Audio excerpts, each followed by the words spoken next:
All right, guys, welcome to the show. Today on the show, I have Tom Trush of Right Way Solutions. Tom's on the show today to talk a little bit about copywriting and marketing, and he's here to share his story. And welcome to the show, Tom. Hey, thank you, John. I appreciate you having me. Yeah, no problem. So, do you want to share your story? Kind of, give us an idea of how you got started with marketing and entrepreneurship.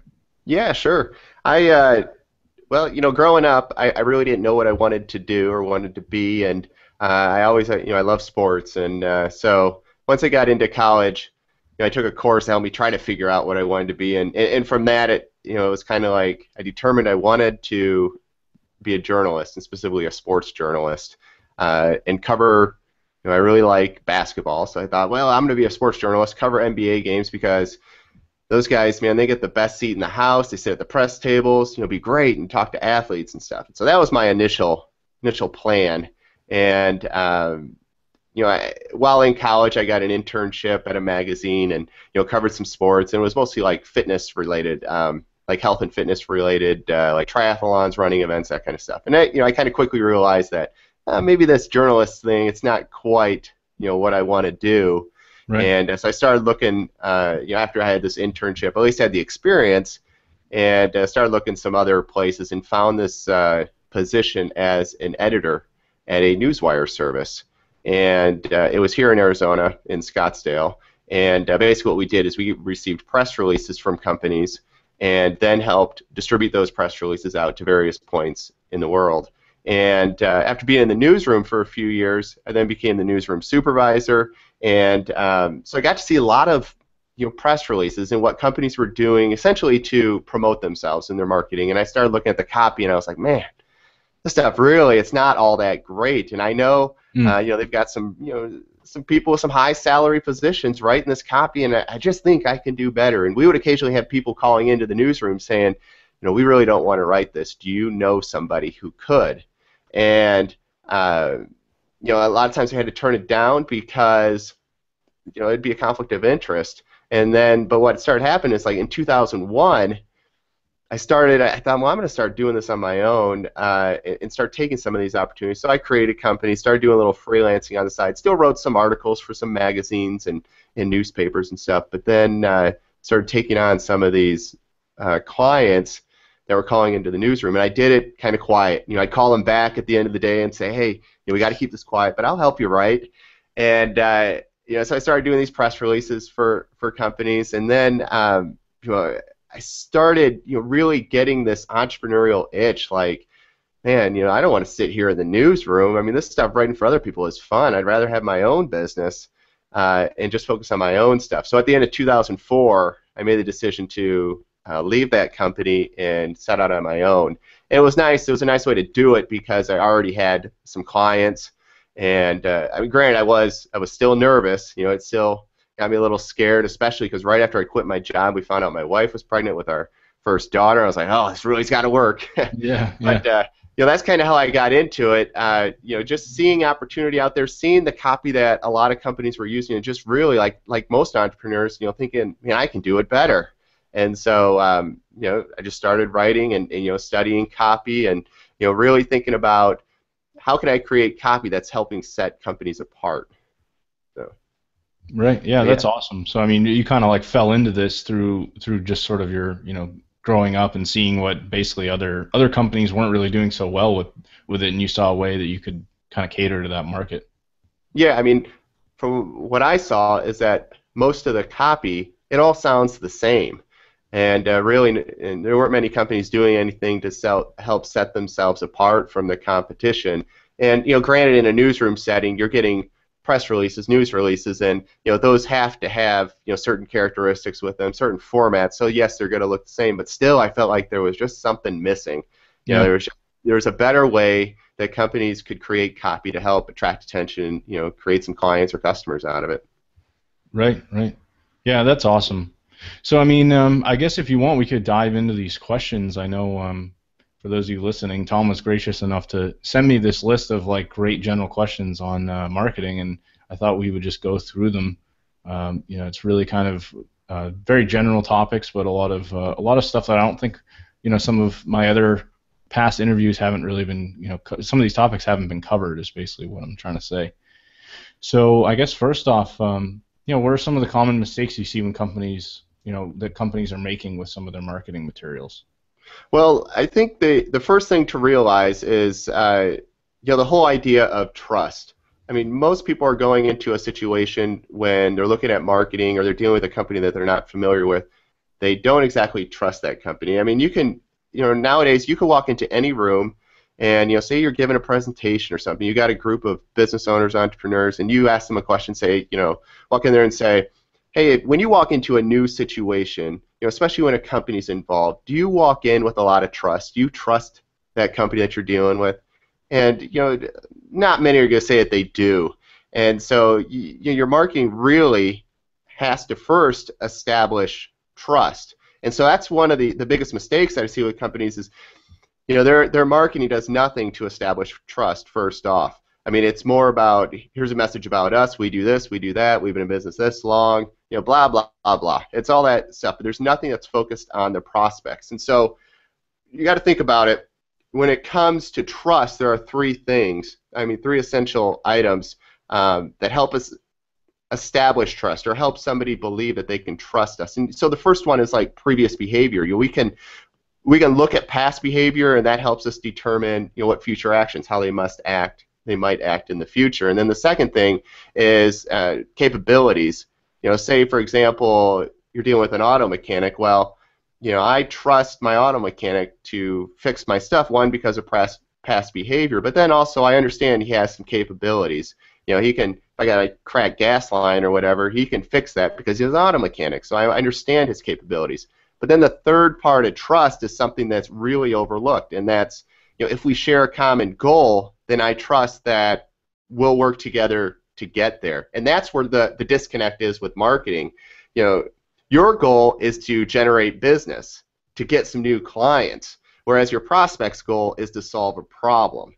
And so there's a disconnect there, and that's why there isn't that trust, and your prospects understand that you want business. And so you have to use your marketing to help establish yourself as a trustworthy source and show that you're there to solve their problems first before getting a sale. And so a lot of the mistakes that I'll see with marketing is you'll have a piece where the piece is all focused on, again, the company. So you have this huge logo and the message is all about the company.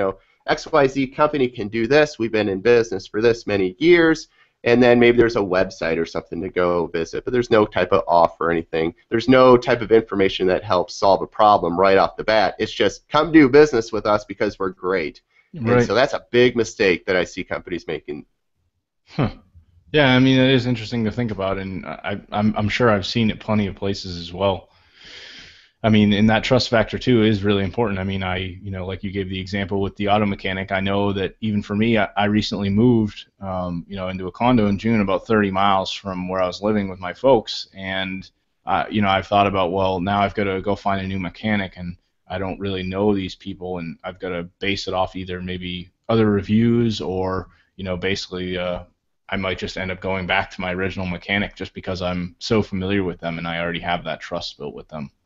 Oh yeah, yeah. I mean, that's likely. I mean, people, contrary to a lot of belief, people will go out of their way to do business, of course, with the people they know, like, and trust. And just because you're in a new situation, maybe most of your clients come because of a geographic area because they're close. I mean, you can't really depend on that. You got to understand, especially nowadays. I mean, our competition really has no borders. There's no geographic limits anymore. We can get solutions, because of the internet, we can get solutions at anywhere. So, right. Right. All right. Well, for the next question, what are some absolute fundamental items you must have in the marketing piece to give yourself the best possible opportunity for securing leads? Well, I think the key, I mean, as we kind of touched on, is you have to shine the spotlight away from yourself and instead shine it on your prospects. So think about, excuse me, I mean, what are the problems that your prospects are having, and then deliver information that helps address those problems. Deliver value first. Think about, don't think about what you want to say. Instead, give prospects what they need to succeed. And that's going to completely change your marketing around and completely change your approach. And so, of course, in any type of marketing piece, you need to have a headline, and your logo is not a headline. And that headline is all it is. That job of that headline is to get your prospect deeper into your marketing piece. It's to attract their attention, get their interest, and lead them into the first sentence of your piece. So you absolutely have to have a headline, and don't think your logo is a headline, or what you do is a headline. I recently at a seminar I gave, I showed an example of several marketing pieces from a garage door company. And I don't know if you get them in your area, but we get these things called the Val Packs. Are you familiar with Val Packs? No. They're basically like every month you'll get a blue envelope in your mail, and in there are all these different, essentially flyers from companies. And this right before I was giving this presentation, we happened to get a Val Pack, and so I'm flipping through it, and the garage door companies, I'm flipping through, and I'm thinking, man, there's a lot in here from garage door companies, and I looked and I pulled out all the ones, and they're all from different companies, yet they all had the same headlines. Garage door problems, question mark. And they all did the same thing. They just copied each other. They all had the same offers, the same discounts. And again, that's another big mistake, is that so many companies, they just copy what their competitors are doing, and that does nothing to help set them apart, really. Yeah, set them apart. So your headline has to lure in your prospect, offer some kind of benefit to get them deeper into your copy. And then, of course, as I mentioned with the garage door companies, you have to have an offer, but make your offer unique. Don't, and make it appealing. So many times you'll see an offer where the benefit is for the company. It doesn't necessarily benefit the prospects. There's this great example I recently saw from Craig Garber, who's a copywriter. He sent out to his list about I think he was at LA Fitness, and they put an offer on their board that said, refer 10 members and we'll give you a free LA Fitness towel. I mean, go through the effort to refer 10 people and you get some crappy, sweaty little hand towel. Yeah. I mean, geez, does that really benefit the prospect? I thought you were going to say a free membership as you were explaining it. Well, a membership, there'd be some value there. It'd benefit the prospect. But a towel, who the hell cares about a towel? I mean, it's ridiculous. And to go through the effort to get 10, I mean, geez. Right. Yeah. I mean, it's hard enough. Coming from like a background of MLM, it's not an easy thing to get people to join you in anything, really. Oh yeah. I mean, you have to make it appealing for them, not necessarily for you. And people see right through that. When they see that it doesn't benefit them, of course they're not going to respond. Right. And of course, with that offer, it leads right into that call to action. So, what do you want them to do? You got to tell people exactly what you want them to do, step by step. Here's what you need to do. Here's what's going to happen when you do this. And I used the example before. A lot of companies, they just put like a website on a marketing piece. Well, there's no incentive to go to that website. Why should they go? What are they going to get when they get there? And I mean, we can talk all day about especially online, where with websites and of course, developing lists and all that kind of stuff. And at the very least, I think that far too many companies overlook that opportunity to, when you're directing people over to a website, not building your list. So right. that's a whole other area. Yeah. Of course, we could make a whole interview in that topic in itself. Yeah. So next question, you had a question here. If you're new to the industry, how can you compete on a marketing level with competitors who are more well-known and have far more experience and have bigger budgets? Well, I think it all comes back to establishing yourself as an authority, and also establishing yourself as someone who wants to help. Because the big thing right now is the big brands. They have these huge marketing budgets, and they can afford to just put their names out there over and over and over again. Do this repetitive stuff. But most business owners, entrepreneurs, small business owners and entrepreneurs, they don't have that luxury. And so when you're competing against somebody who's bigger, instead of, again, focusing as the big boys, the big girls do, they focus on just their company name, getting their name out there. You hear that all the time, get your name out there. And, I mean, let's be realistic. I mean, we all don't have that opportunity. We don't have the budgets to do that. So Right. if you instead start focusing on your prospects, their problems, delivering helpful information, the beautiful thing now is with technology, we have the ability to deliver helpful information in a way that instantly establishes us as authorities, whether that's creating a special report, publishing a book.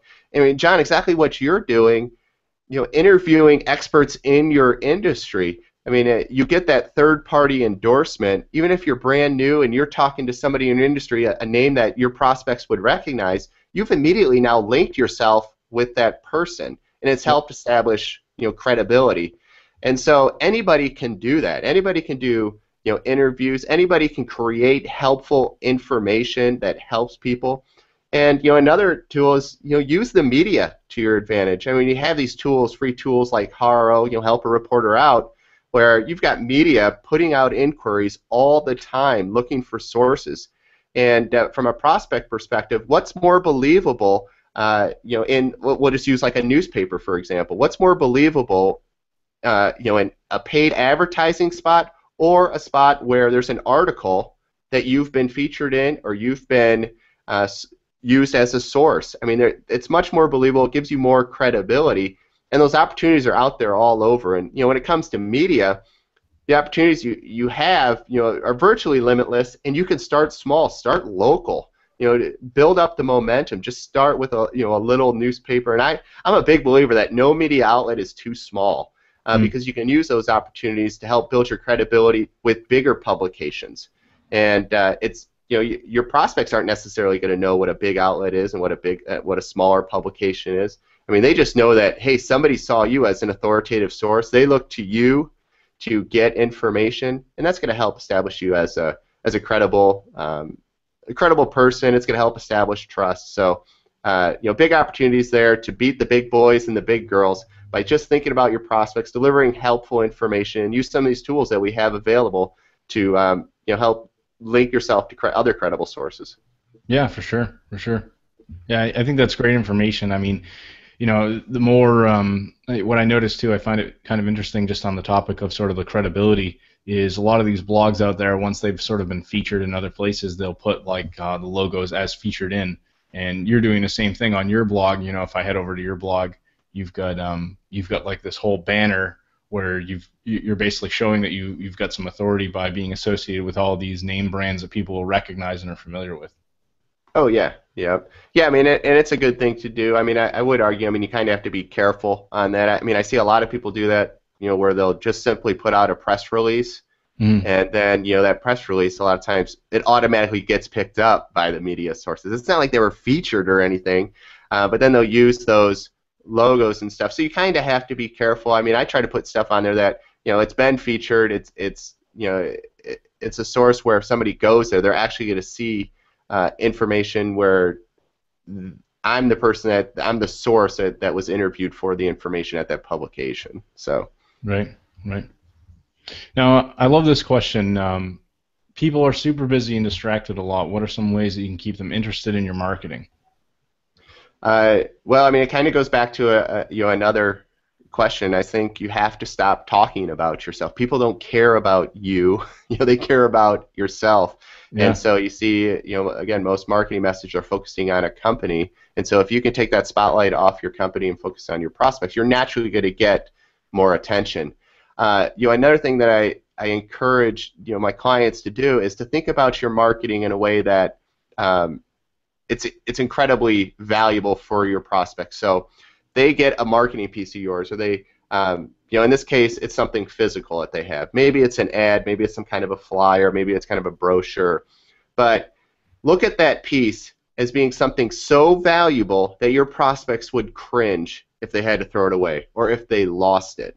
And if you use that criteria with most marketing pieces, I mean, it's no problem. I can take any, like, if we go back to that Valpak, it was very easy for me to take all that information and just toss it. right.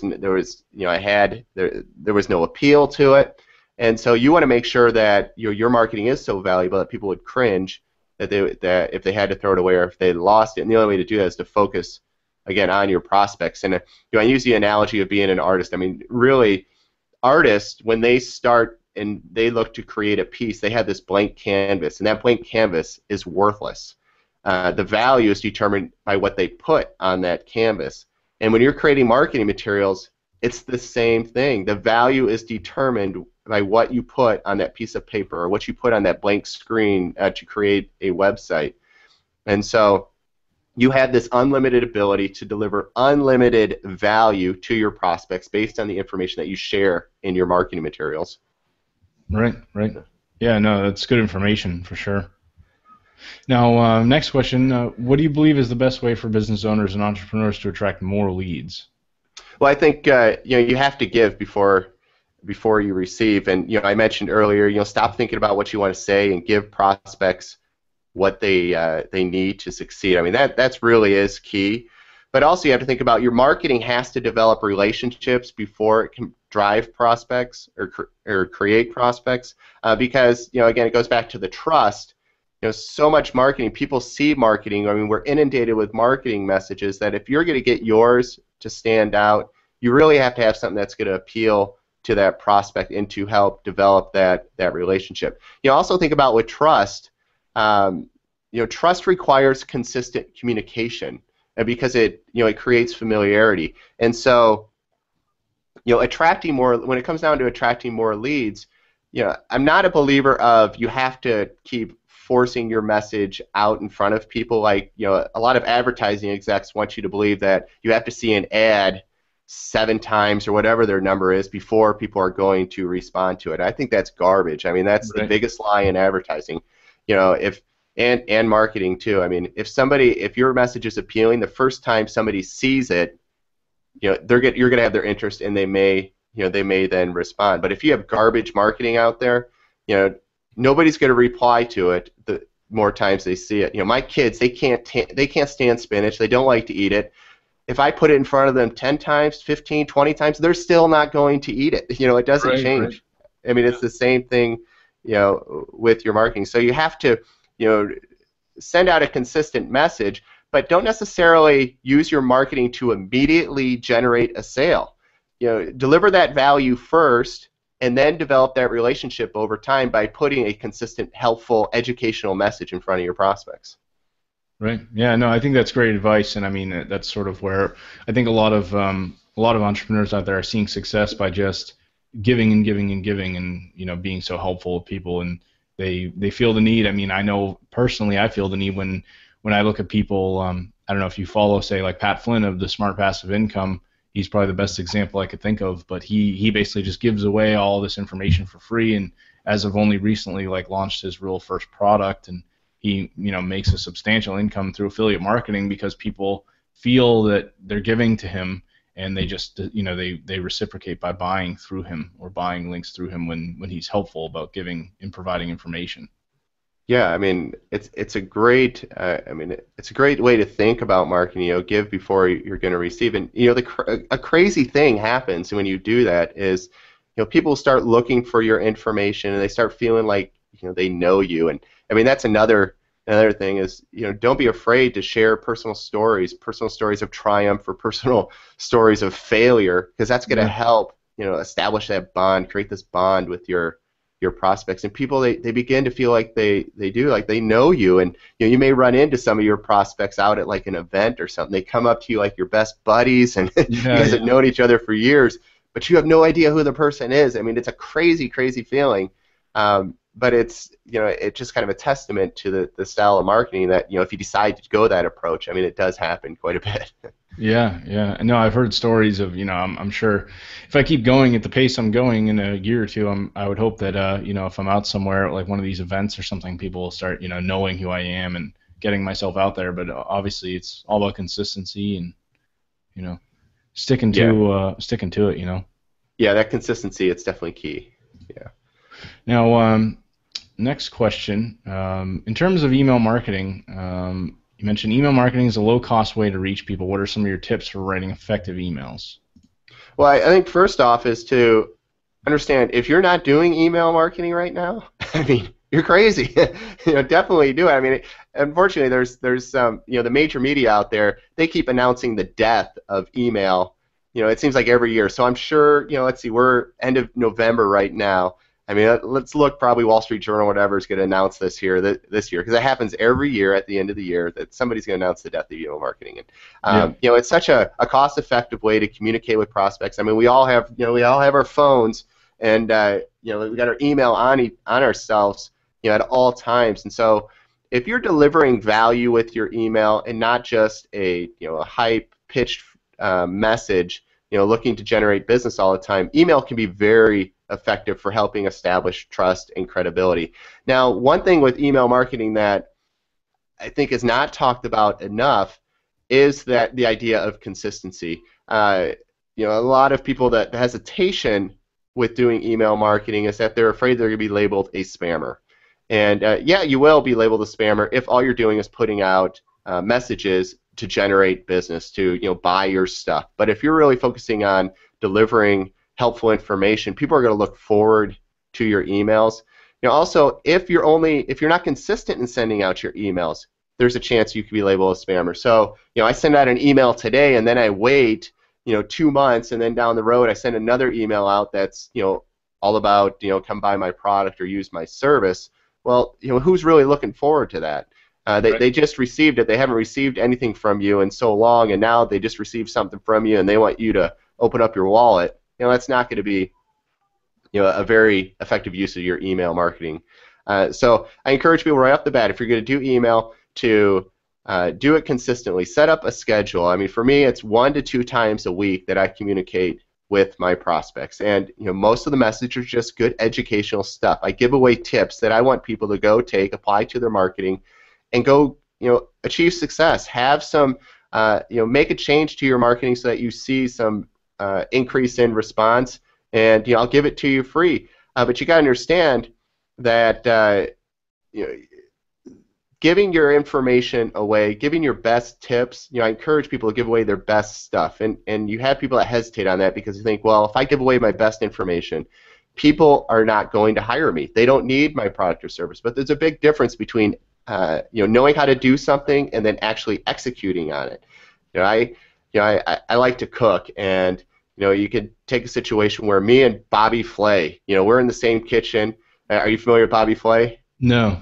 Well, Bobby Flay's, he's a celebrity chef, but Okay. Let's say we're in a kitchen, and we each have the same recipe, we each have the same pans, whatever, the same ingredients. Now, and we go and we're supposed to cook this dish.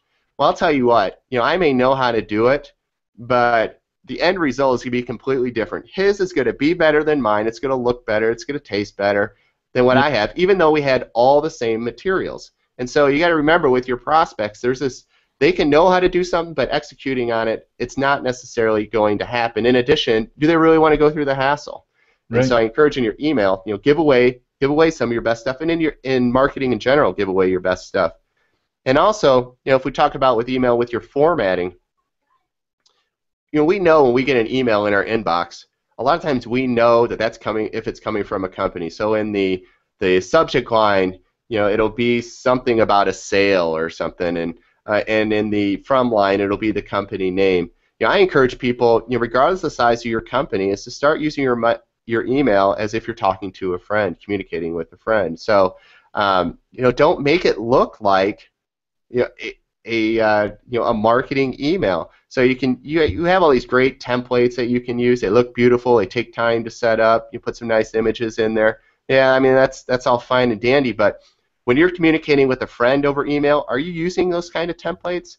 When I'm communicating with my prospects, I want them to feel like they're getting a message from a friend, somebody that it's a one-on-one conversation. So when you're writing your emails out, think about it as if you're writing to a single person, a single friend, and what would you say? I mean, the message is going to be much different than a traditional corporate message. And so I encourage people to start taking that approach. You're just communicating with one friend. What are you going to say?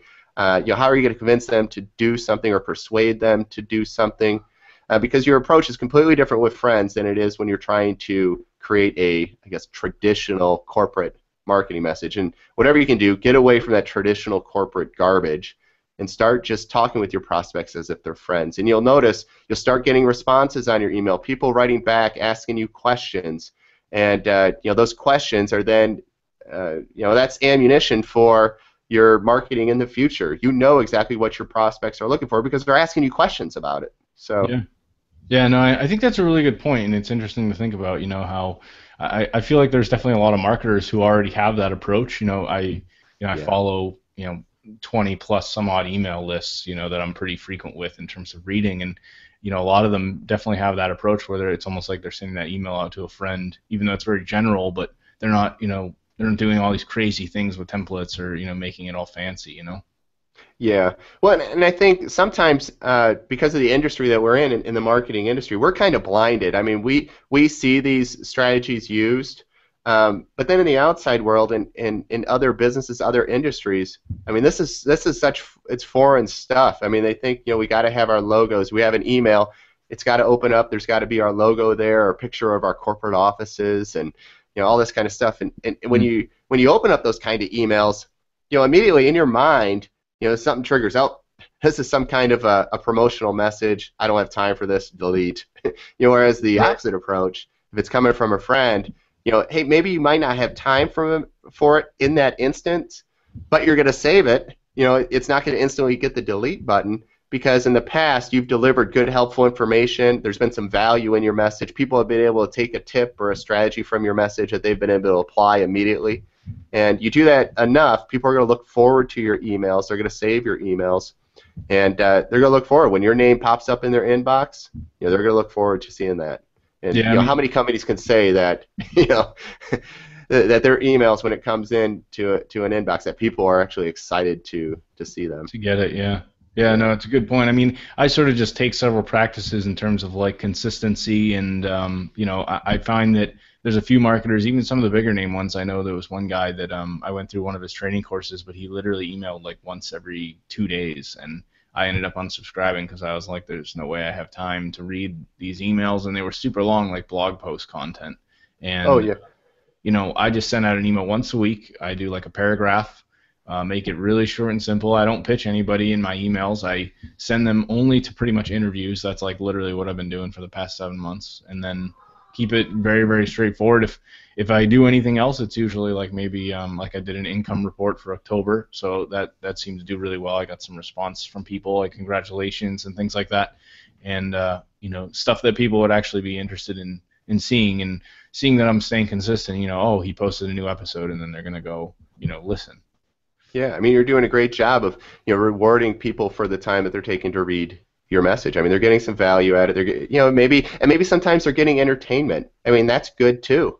But sending out a message that's only always about you and buy my stuff. Those kind of messages, they get old. Yeah, I mean, I've been on mailing lists where, this was particular to probably companies that were doing a lot of like sort of MLM style recruitment, and I know in some of these cases it's funny because a lot of them, they might be making enough money that they're generating so many new leads that if they constantly are sending out emails like this, they don't really care because there's just so many new people coming into their list. It's new exposure to them, but for everyone else, it's like you're literally seeing the same thing. This guy's just pitching over and over and over. And, Yeah. it Doesn't really. that seem like to you like a lost opportunity though if they're just treating it as a numbers game? It's I interesting hear because that. I It's mean, like, man. and I've read a lot about this. Is that it was funny to me. There was a fellow that I followed. He's from the UK, and he, I know he's a millionaire. I follow him on Facebook. He's a millionaire, so he's got the money. Like I'm sure he's got tons of leads coming in, and literally every single day he would promote the same program over and over, which I was already part of the program, but I kind of stayed on his list just to sort of leave it out there. I had like a filter, so his emails would go into a folder, so it wasn't really intruding, it wasn't intruding on anything else I was doing, but literally he would just pitch this over and over. And the interesting thing, which I've, kind of gone through some training on this just to listen to the whole thing about email marketing, was he, some people talk about how when they see it often enough, it's like eventually, it might get to a point where you're like really interested. And it was funny because I followed his emails so much and I would read every single one, even though they're pitching the same thing. I was just so curious about what he was doing with it and if this was really working for him. And obviously, he's made his millions somehow. I don't know if that was directly the impact of it, but the point was, eventually at one point I think he switched it up and mentioned something else, and I actually went through and looked at it, and I never bought anything, but in a way, like I'm sort of like almost intrigued, like because he keeps talking about it so much, it almost brings that interest, almost back to the point of you saying if someone sees it, 7 times, then they might actually be intrigued. And I think there can be some tactic behind that, but at the same time, I mean, I would much rather have someone trust me and feel like I'm emailing them as a friend and they decide to join me in whatever it is I'm promoting because I'm, putting a good word out there, whatever the case. And it's as simple as that. It's not because I'm telling them every single day, oh my God, you got to join this, you got to join this, you got to join this. Yeah, yeah. Well, I mean, let me clarify something with the message and seeing the same message like 7 times or whatever. When in instances like that, like what ad execs a lot of times want you to believe is the problem there is that it's the same message, so the same words, same message, same everything over and over Okay. and over again. Okay. Whereas in your situation, I imagine that the way that this guy may be promoting his stuff is it's not necessarily the same message over and over again. There may be maybe he's doing case studies one time or showing some results that somebody has had, or going through a video that demonstrates how the product was used. So although the end result is buy this product, it's being delivered in a different manner, Right. so that it's not like you're not just repeating, sending the identical email out 7 times in a row. Yeah, no, that is true. Yeah, it is a little different, but still pitching the same product, but probably just talking about it a little bit differently every time, or throwing in some sort of different way to hook people, to get them engaged and interested. Yeah, yeah.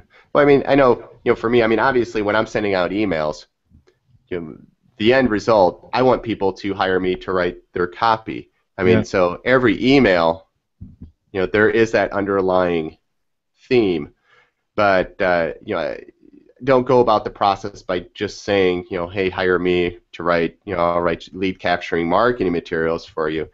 It's like, here's how to do it so that you can prove your expertise. And in effect, what that guy is doing, in marketing to you is, he's proving that the product he offers works. He's just proving it in multiple ways, which is, the way that you can still maintain interest. You're not getting people bored.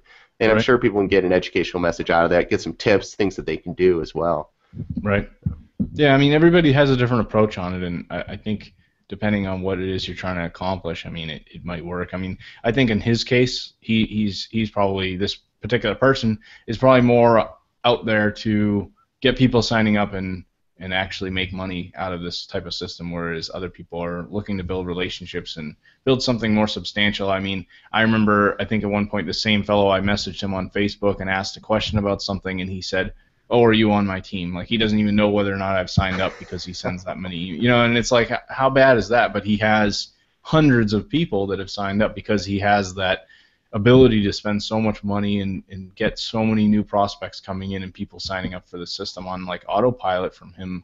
Maybe he's got an autoresponder that sends out these emails for the next 2 months and he gets X amount of signups. So it's just really interesting to kind of look. I sort of I honestly I put these people into categories of bad marketers and good marketers. Because like those are the people that when you think about that phrase, the Jim Rohn quote, you are the top 5 people you spend the most time with. When I started internet marketing, those were the kinds of people I was spending the time with, and when I started meeting some other marketers, like people like yourself or people that are doing things in a more legitimate and logical way, I kind of look at those people like the good marketers. Yeah.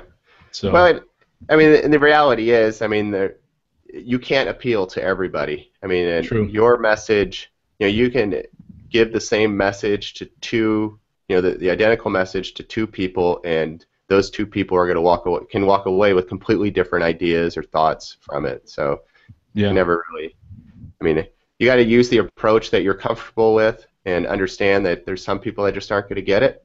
Others are going to, they're going to hang on to it. They're going to like your approach, and just understand, not everybody. You can't please everyone. Yeah, true. Yeah. That's for sure. Do you want to keep going, or how are we doing for time? Yeah, we can keep going. I'm free, so whatever, however long you want to go. There were 3 more questions. I thought this was a good one as well. What are some ways for increasing ad readership and response in newspapers, magazines, or other similar publications? Well, this one it's pretty simple yet not done enough, and I touched on it a little bit earlier. Yeah. But open up any kind of publication, magazine, newspaper, whatever it is, and think about what's getting greater readership, the articles or the ads. And countless studies have shown that it's often around 700% greater readership with the articles. So I say, well, why not make your ads look like the articles? Essentially an advertorial format. By doing that one tactic alone, you're going to increase readership because your piece is not going to look like an ad. It's going to look like an advertorial. And I've used this with clients with some nice success.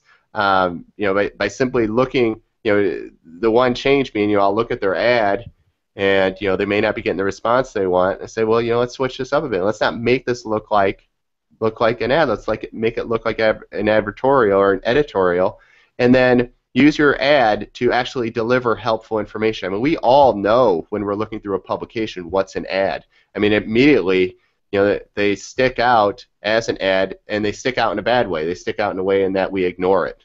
But the advertorial, we're reading publications because we're looking through the editorial, looking for good, whether it's entertainment, whether it's tips, strategies, learning something that we didn't know before. We're looking for that type of information in a publication. And so why not make your ad look like that, and then also deliver effective, helpful information? I mean, I would argue it's not enough to just make it look like editorial. And because then you don't want to go into a situation where all you're trying to do is just try to trick readers. I mean, you actually want to deliver helpful information. So if somebody sees an ad and it's in an advertorial format, and then they see that the message is all about just sell, sell, sell, that trickery just doesn't work, and then you've immediately lost trust. But if you can deliver value and create a message that's more editorial and less ad, like a traditional ad message, then you're going to increase your chances to getting a better response. Yeah, no, I think that's great advice, and it's an interesting tactic to kind of approach it as basically everything else that's already there, so people are going to be able to kind of resonate with it when they're reading through. Yeah. I mean, if you're going to do this, you have to realize, though, you have to study the publication that you're going to advertise in, because you really want to mimic the feel, you want to mimic the look, mimic that style that they're using in it. Because you can create an editorial message for your advertorial, but if it's completely different than what the readers are used to seeing in that publication, it's you've kind of put yourself at risk. You've kind of lost the effectiveness of having an advertorial because you didn't take the time to research your publication. Right. Yeah, that makes sense. No, I think that's great advice. So next question, many businesses aren't able to market as much as they want due to limited budgets. What are some of your best tips for cutting those expenses and still having an effective marketing campaign? Well, the biggest expense when it comes to marketing is putting your message in front of prospects, finding new avenues to do that. So you may go buy advertising space, you may run AdWords, you may buy a booth at a trade show, or pay to speak at an event or something like that. And so, if you're constantly doing this, it can get really expensive. So I think the easiest thing to do when you have a limited budget is to focus on creating your list of prospects, and at the very least, as touched on at the beginning, have something on your website that allows you to collect email addresses in exchange for some type of information, whether that's a special report, it's a video, whatever it is. Start collecting these email addresses, and then communicate with those people on a consistent basis. Because it's much cheaper. I mean, arguably it can be free to communicate with an email list, and then it makes it so that you're not constantly having to chase after prospects. You have these people in your list, and what happens is you get people that will opt in for your offer, and they may not be interested at that immediate time, but at least they've raised their hand and they've said, yes, I'm interested in what you offer. I may not be willing to buy right now, but I'm still interested in getting your material. And then you have a responsibility. you have a responsibility to follow up with them, giving them more of the information that you gave them to even get their email address in the first place. And so that list, though, I mean, it doesn't have to be just email. I'm a big fan of direct mail too. I mean, start focusing on those prospects, get their snail mail addresses, and start communicating with them on through snail mail. And maybe one time it might be like a postcard where you're offering some additional information, helpful information. I'm always thinking about don't just put out a marketing piece just because you feel like you have to do it. You haven't communicated in a while. You have to put something out there. Always think of opportunities to deliver a good educational message, and people will look forward to that, whether it's through email, whether that's through snail mail. But if you focus on creating a list, you're always going to have these prospects that you can communicate, that you can establish this relationship with, and think about it. Those same prospects are then, if they like your message or not enough, they're going to be like your sales force. They're going to share your message. And if we go back to one of the questions you asked about email marketing, just a quick tip there is all my emails, I'll end it with, please feel free to share this information with the people in your network. And the amazing thing is, by simply having that statement, by reminding people to do it, they share it much more. I mean, yes, if you're delivering good, valuable information, people will share it. But when you actually put that reminder in their head, they share it even more. And so I encourage people to do that when you're creating your list, communicating with your list. Encourage people to share your message. If it's valuable, they will do it. If they know that their friends and family or whoever it is, their associates at work are going to benefit from your message, who doesn't want to help other people? They're going to share it. But it comes back to you've got to be first. Deliver that value. Make it so valuable that your prospects would cringe if they had to throw it away. And right. If it is, they're going to share.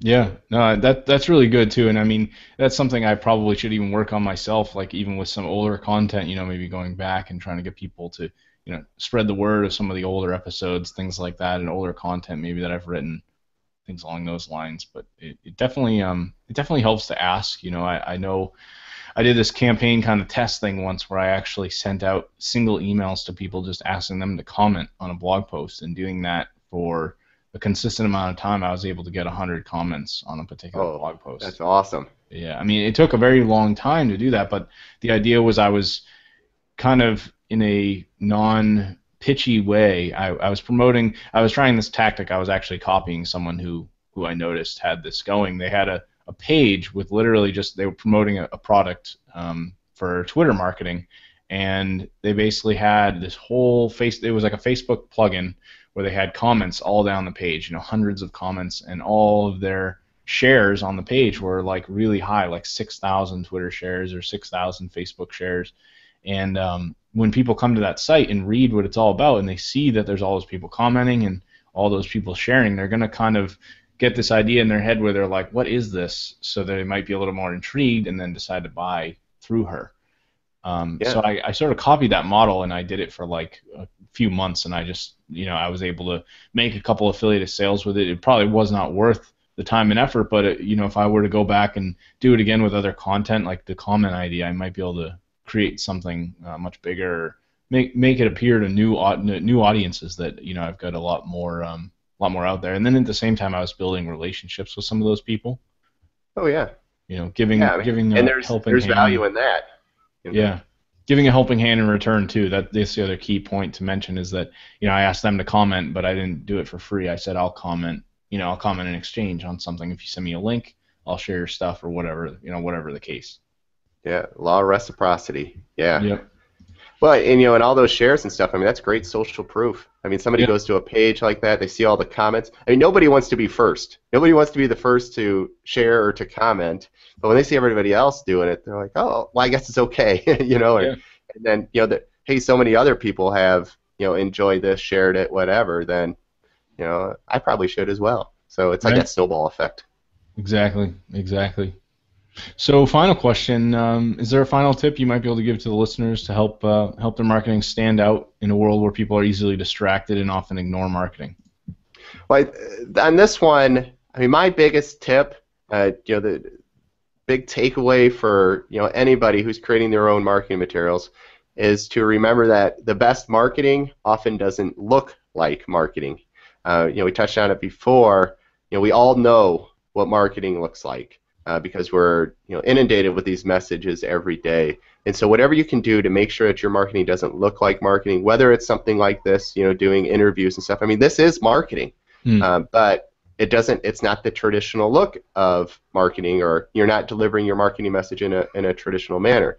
Go back to the advertorial. An advertorial doesn't look like marketing. So whatever you can do to make your message, to make your piece, whatever it is, not look like marketing. I mean, we all know, like a brochure. You see a trifold brochure. Oh, okay, this is a promotional message from some company. I mean, I can't, for that single reason, I can't stand trifold brochures. I mean, they're so overused. Mm. And if we think about, your competitors see it, you see what your competitors are doing, you think, well, I guess I see it. They have a trifold brochure. I guess I need one. I mean, geez, you've immediately put yourself in a very difficult position. You've done nothing to establish yourself as being different. So many companies, they use their marketing to say that they're different, but they do nothing to actually prove that they're different. And by Mm. making your marketing not look like marketing, I mean, that's one way that you're going to establish yourself as some person, some company that's different than everybody else. Yeah, no, I think that's great advice, and I mean, I've thought about that a lot recently too, is ways to maybe kind of make my show stand out a little bit more, because I know, there's just a lot of people out there that are following like a similar model. I know for me, like when I started, I looked at all the other people that were doing this and thought, oh well, maybe this isn't such a good idea because everyone's already doing it. But obviously, at the same time, there's so many people that I could find, being introduced, for example, to the Haro platform, Help a Reporter. I was able to kind of expand my reach, and I now have this like flood of people coming saying they would like to be on my show, and I'm like overwhelmed with it, whereas before I was seeking people out. Yeah, I mean, that's exciting, but it's like, Gladwell talks about that tipping point. I mean, you get to that point to where, instead of your mind is constantly focused on, who can I interview, who can I interview. I mean, it reaches this point to now people are coming, you're attracting people, because they see the benefit that you provide. And so, I mean, I think it's a great thing what you're doing. And I don't know. I don't know if I wouldn't worry too much that other people are doing interviews and stuff. And it all comes back, if you're delivering good, helpful content to people, I mean, that's going to win. Yeah, I mean, between that and the fact that I'm building relationships with all these people, I mean, I already know for a fact that one of the people, I mentioned this in past shows, so I won't dig into it too much, and we're kind of probably digging into a good hour here, but basically someone that I interviewed referred me to a job, and that helped me land a gig, which is like my first real paid gig that relates to my show. So it's all about like these connections and relationships, and I'm planning to do an ebook, maybe that I'll put up on Kindle that's all about that and how I've leveraged it.